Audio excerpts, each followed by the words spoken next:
ఆశిస్తున్నాను.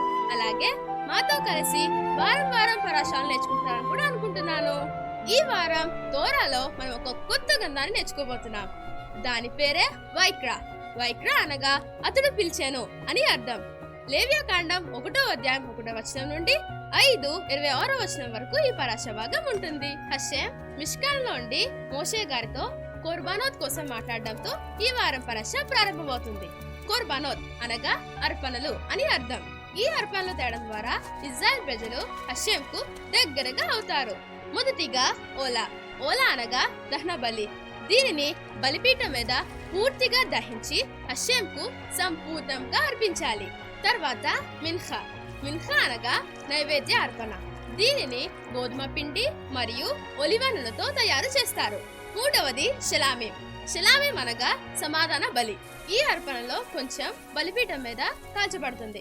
ఇంకొంచెం యాజకునికి, ఇంకొంచెం ఆ అర్పణ తెచ్చిన వ్యక్తికి ఇవ్వబడుతుంది. నాలుగవది ఖటాత్. ఖటాత్ అనగా పాప పరిహారార్థ బలి. ఎవరైనా అనుకోకుండా తప్పు చేస్తే ప్రాయశ్చిత్తం కోసం ఈ అర్పణను తీసుకొని రావాలి. చివరిగా అషాం. అషాం అనగా అపరాధ పరిహారార్థ బలి.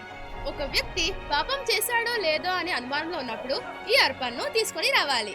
మిష్కానుకు తేవలసిన అర్పణలకు సంబంధించిన చాలా విధులు ఉన్నాయి. ప్రతి అర్పణకు ఒక ప్రత్యేక విధి ఉంది. అదేమిటంటే ప్రతి అర్పణలో ఉప్పును ఖచ్చితంగా కలపాలి. దీనిని ఉప్పు నిబంధన అని అంటారు. కాబట్టి పిల్లలు, ఈ వారం పరాశాలో మిష్కానుకు తేవలసిన అర్పణల కోసం నేర్చుకుందాం. వచ్చే వారం దేవుని చిత్తం అయితే యాజకుల బాధ్యత కోసం నేర్చుకుందాం. మా ఎపిసోడ్స్ మీకు నచ్చినట్లయితే మా ఛానల్ ని సబ్స్క్రైబ్ చేయండి, లైక్ చేయండి, షేర్ చేయండి. వచ్చే వారం కలుద్దాం పిల్లలు. Bye bye.